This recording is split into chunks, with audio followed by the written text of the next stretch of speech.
좀 늦은 감이 있지만 이스라엘에게 하나님이 계명을 주시면서 7개 절기 중에 3절기를 반드시 예루살렘에 와서 지나도록 명령한 3절기가 있습니다. 유월절, 오순절, 오순절이 맥주 감사절입니다. 오순절, 그리고 장막절 또는 초막절이라 수장절이라 말하는 초막절을 지키도록 했습니다. 나머지 그 4절기는 유월절과 무교절, 초실절이 한 덩어리로 붙어 있어요.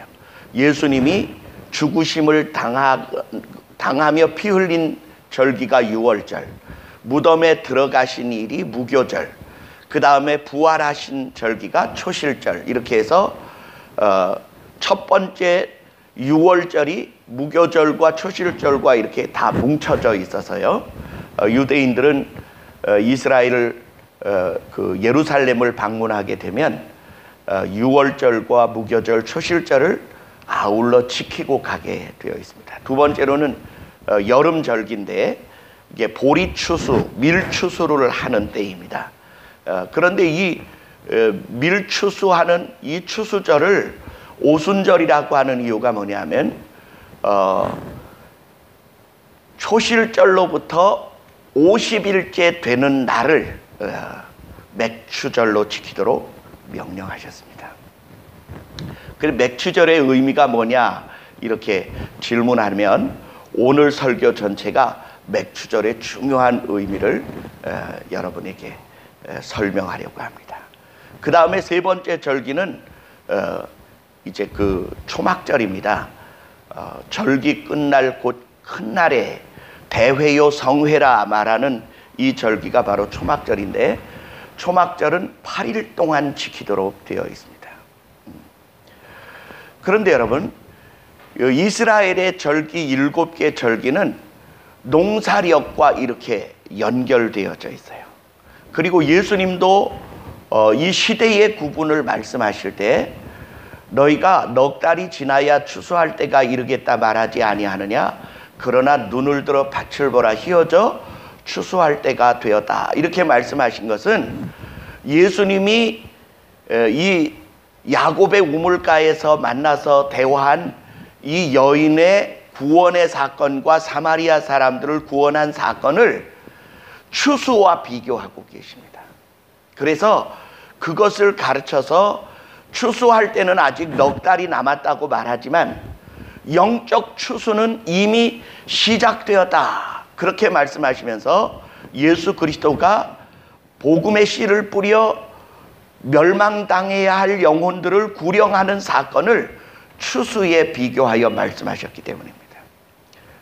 그리고 3번째로 초막절도 수장절이라 그렇게 말해서 가을 추수를 해서 다 거두어들이고 나서 하는 미국 사람들이 하는 추수감사절과 성격이 비슷해요.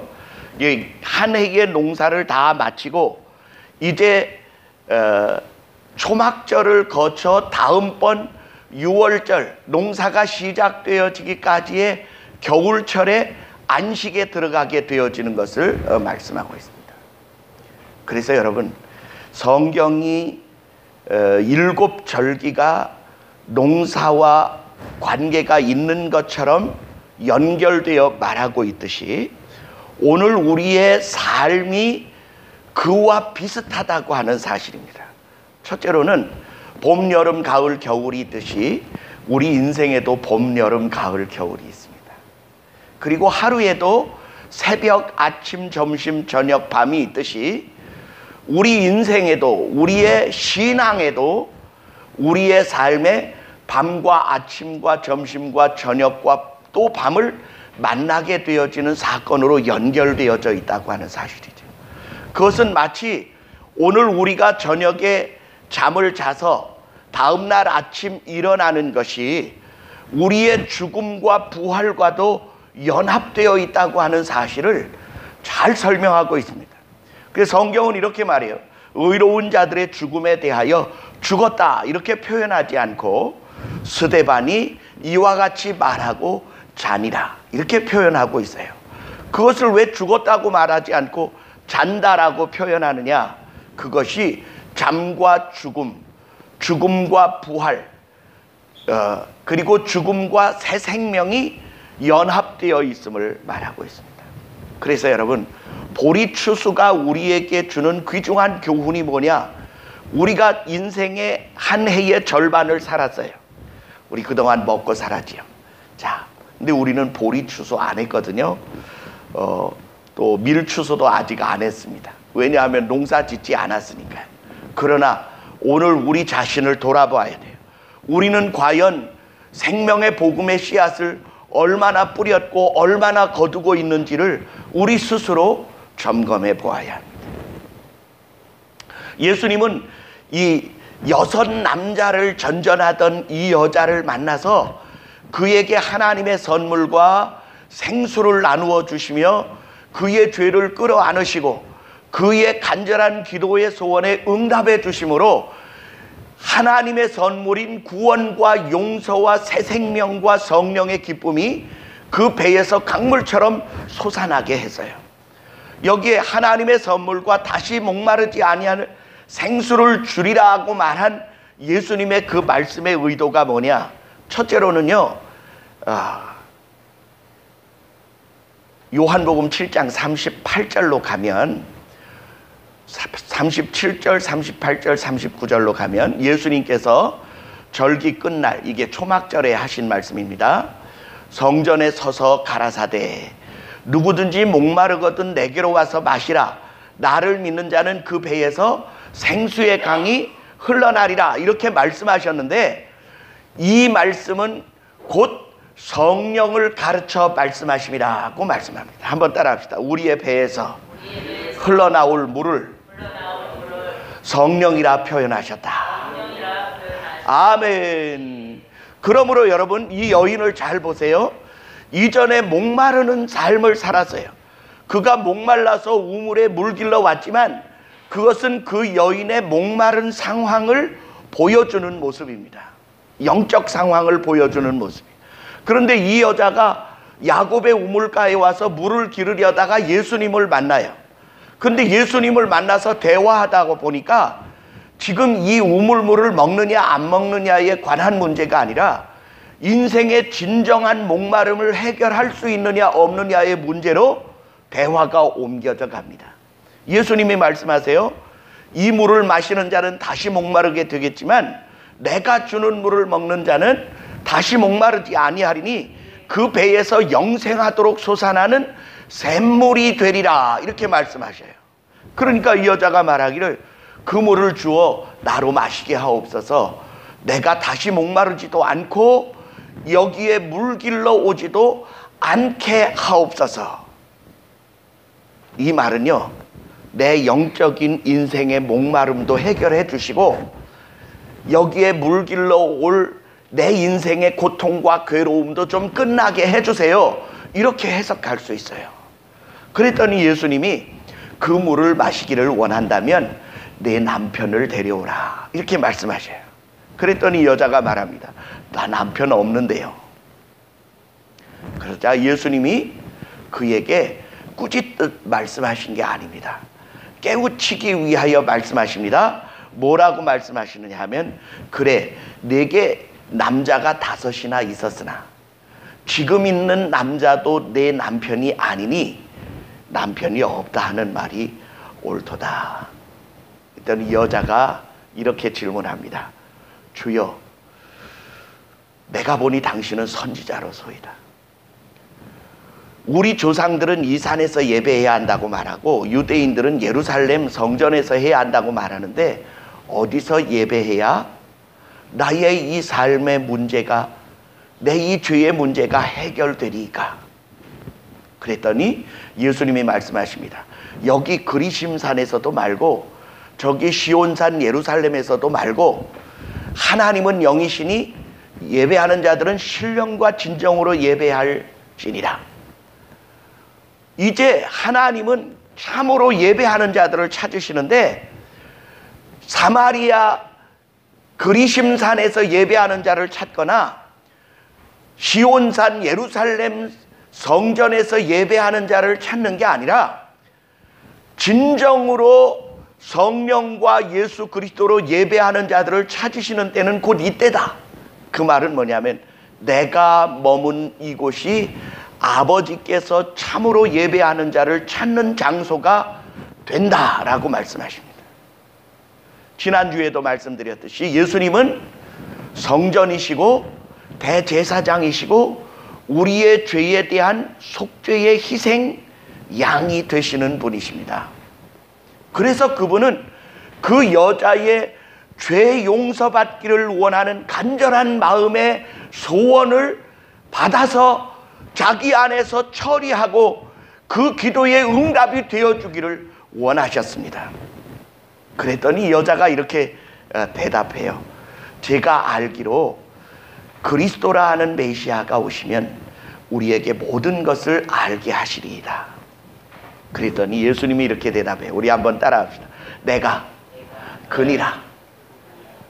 여러분, 이 여자의 배에서요 즉시로 목마름이 사라지고 성령의 생수가 솟았어요. 증거를 볼까요? 첫째, 물동이를 버려두고 동네로 내려갔어요. 두 번째, 사람들을 피하여 물길로 왔던 여자가 동네 가운데로 들어갔어요. 왜 그는 사람들을 피하여 살았느냐? 자기의 지은 죄의 부끄러움 때문에 사람들 만나기가 겁나고 두려웠어요. 왜냐하면 수많은 사람들이 손가락질하고 곁눈질하고 눈총을 주고 비난하고 씹어댔기 때문입니다. 그런데 이 여자가요 자기는 피하여 살던 그 삶을 버려두고 동네 가운데로 들어가요. 그리고 이렇게 말해요. 나의 행한 일을 말한 이 사람을 와서 보시오. 이분이 그리스도가 아니십니까? 이분이 메시아 아닙니까? 내가 행한 나의 과거의 모든 일을 말한 이분을 와서 보시오. 이분이 메시아 아니십니까? 왜 이렇게 달라졌을까요? 자기의 부끄러운 죄의 문제가 해결된 증거예요. 두 번째로 그 인생의 목마름이 해소되어 버렸어요. 왜냐? 이제는 더 이상 다른 남자를 찾아 전전해야 할 필요가 없어졌어요. 그것이 영적 목마름을 육신적 필요로 채워보려 했던 자기의 어리석음이었다는 사실을 예수님을 만나는 순간 해결되어져 버렸기 때문에, 이게 바로 그 여인 속에 성령이 생수를 터뜨리신 사건이 되어지는 줄 믿습니다. 자, 이제 보세요. 이 여자가 이렇게 말함으로 동네 사람들이 나와서 예수님을 만났어요. 그리고 예수님으로부터 말씀을 들어보니까 참으로 그가 메시아인 줄 믿겠어요. 그래서 동네 사람들이 이 여자 보고 말합니다.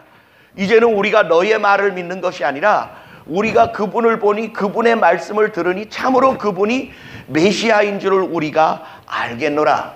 그 말은 이제 더 이상 필요 없다가 아니에요. 그 뜻이 아니고 너로 인하여 이 메시아를 만나게 되니 참으로 고맙고 감사하다, 그런 뜻입니다. 그러면 여러분, 이 여인의 삶을 잠시 보겠습니다. 이 여자는 왜 6 남자를 전전했을까? 그것은 자기 육신적 욕망, 영적인 목마름을 세상적인 어떤 걸로 채우면 채워질 줄로 알았어요. 돈이며 멋짐이며 명예며 권력이며 힘이며 재능이며 이런 것들을 가진 사람들을 자기의 남편으로 삼으면 내 삶의 영적인 목마름이 해결되어질 줄 알았어요. 인생의 문제가 해결될 줄 알았어요. 그런데 안 되더라는 거예요. 오히려 점점 자기의 탐욕에 의하여 지은 죄는 쌓여져 가고 사람들은 자기에게서 점점 멀어져 가고 이웃이 없어진 여자가 되었어요. 홀로 고립되어진 사람.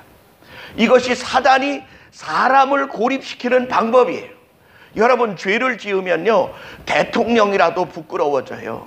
장관이라도 죄를 지으면 수치와 멸시를 당하게 되고 조롱과 손가락질을 받게 되는 것이 당연한 일입니다. 그런데 우리는 어떻게 생각해요? 부끄럽고 죄를 지을지라도 내 필요와 만족을 채워 나를 행복하게 할 수 있으면 그것으로 다가 되지 않을까라고 말하는 이 여인의 옛날의 삶과 비슷한 삶을 살아왔어요. 그런데 하나님은요 우리의 그 목마름을 너무나 잘 아십니다. 예수님은 친히 이 여자가 물길러 오는 시간에 그 자리에서 그를 만나 주셨어요. 오늘 저는 여러분에게 권합니다. 이 성령 강림 주간에 여러분의 속에 정말로 성령의 생수가 솟아나고 불꽃 같은 성령의 능력의 역사가 나타나고 하늘의 평화와 기쁨이 여러분을 사로잡게 되시기를 주의 이름으로 축원합니다. 예수님은 그 일을 위하여 오셨어요. 그래서 성령을 뭐라고 말하냐면 내 이름으로 보내실 성령께서 너희 안에 오시면 너희가 내 안에, 내가 너희 안에, 너희가 하나님 안에 있음을 알게 될 것이라고 말씀하고 계십니다. 이 여자는 이제 더 이상 예수님을 안 만나도 됩니다. 왜냐하면 그 배에서 영생하도록 솟아나는 샘물의 선물을 이미 예수님으로부터 받았기 때문입니다. 이 여자를 보세요. 자기의 과거에 부끄러운 것을 오히려 증거로 삼았어요. 그리고 나의 변화되어진 삶의 이 전환점이 되신 예수 그리스도를 나와서 만나보라는 거예요. 그러자 멀어졌던 이웃들이 어떻게 됐어요? 고맙고 감사함을 표시하는 동료들이 되어졌어요. 진정한 이웃으로 바뀌어진 거죠. 이전에 자기 탐욕을 위하여 살던 때는 오히려 이웃을 잃어버렸는데 자기의 수치와 부끄러움을 내어놓고 겸손히 예수 그리스도를 증거하게 되어지자 예수 그리스도의 은혜가 잃어버렸던 이웃들을 다 한 덩어리가 되게 만들어 주었다는 사실이죠. 이 여자는 주님으로부터 명령받아서 그렇게 했을까요? 자발적으로 했을까요? 성령께서 자발적으로 하게 했어요. 그래서 여러분 잘 보세요. 이전의 삶이 기뻤을까요? 예수님을 만난 이후의 삶이 기뻤을까요? 성경은 그 뒤의 이야기를 쓰지 않았습니다마는 분명히 여자는 영생하도록 솟아나는 샘물이 그 배에 있어서 자기의 문제가 해결되어진 것과 자기가 만왕의 왕이요 만주의 주 되시는 메시아 곧 그리스도를 만난 사건이 자기 인생의 귀중한 전환점이 되었음을 계속해서 이야기할 때마다 그의 이야기를 듣는 자들 속에 성령의 생수가 또 터져나오게 된 줄 믿습니다. 이것이 삶의 변화예요. 전 여러분에게 권합니다. 여러분, 인생의 진정한 기쁨을 누렸습니까? 나는 내 삶의 진정한 행복과 감사와 하늘로부터 오는 기쁨과 평안이 있습니다라고 말할 수 있습니까? 권사님, 송 권사님, 그렇게 말할 수 있어요? 없어요. 없는 이유가 뭐냐? 한번 따라합시다. 믿는다 말하고 나는 하나님의 백성이라 말하지만 우로부터 내리시는 성령의 생수가 진정으로 내 배에서 터져 나오고 있느냐? 아멘. 그 아멘의 대답이 힘이 없잖아요. 이유가 뭔지를 가르쳐 드릴게요. 여러분 보세요. 왜 사막이 사막되고 광야가 광야 되느냐? 물이 없어서 그래요. 비가 안 와도 그 사막 한가운데 광야 한가운데 솟구쳐 나오는 물이 있으면 더 이상 그건 광야도 아니고 사막도 아닙니다. 저는 여러분의 삶에 그 하늘의 기쁨과 평화를 드리기를 원해요. 내 안에 솟아나는 진정한 기쁨이 여러분 안에도 있기를 주의 이름으로 축원합니다. 그게 뭐냐? 내 삶의 진정한 감사가 맥주절로 주님 앞에 드려지려면 먼저 솔직히 고백해야 돼요. 주님, 내 삶에 물이 없어요. 성령의 은혜가, 하늘의 기쁨이, 하늘의 평화가 내 안에 없습니다. 이유가 뭔지 아십니까? 여전히 우리가 물질적이고 육신적이고 세상적인 방법들에 사로잡혀 있어서 그래요. 그러지 마세요. 우리 한번 따라합시다. 모든 것을 내려놓고 오직 주를 구하여야 한다. 아멘. 예수님이요, 승천하시기 전에 부활하시고 나서 40일 동안 제자들과 함께 있으시며 하늘나라에 대하여 말씀하시고 마지막 부탁을 이렇게 하세요. 너희는 예루살렘을 떠나지 말고 아버지께서 약속하신 것을 기다리라. 요한은 너희에게 물로 세례를 주었지만 몇 날이 못 되어 너희는 우로부터 성령으로 세례를 받으리라 말씀하고 있습니다. 여러분, 이 우로부터 내리는 성령이 이 사도행전 2장 1절로 4절에 나타나요. 예수님이 승천하시고 나서 열흘이 계시는 동안에 부활하시고 나서 40일에서 열흘을 더하면 며칠이 돼요? 50일이 되죠. 그날이 오순절이에요. 맥추 감사절에 딱 그날에 오순절 날이 이미 이름에 오순절 날에 50일째 되는 날에 이 뜻이에요. 50일째 되는 날에 예수님의 약속하신 것을 기다리고 열흘 동안 모여서 간절히 기도하던 120명의 약속을 기다리던 자들에게 우로부터 성령의 은혜가 부어졌어요. 그들에게 각 사람의 머리 위에 불꽃 같은 능력의 역사가 나타나고 터가 진동하고 급하고 강한 바람 같은 소리가 들리며 그들에게 우로부터 신령한 은혜가 쏟아졌는데, 첫째가 뭐냐? 한번 따라합시다. 마음의 평안과 기쁨, 확신이었다. 두 번째, 하나님을 높이고 예언과 방언의 역사들이 나타났습니다. 저에게 그렇게 질문해요. 제가요 예수님 믿어요. 예수님이 나를 위하여 십자가에 피 흘려 죽으신 사건을 믿어요. 근데 아직 내게 성령의 어떤 역사가 안 나타났거든요. 그럼 나는 성령 세례 받은 걸까요? 안 받은 걸까요? 이렇게 질문해요.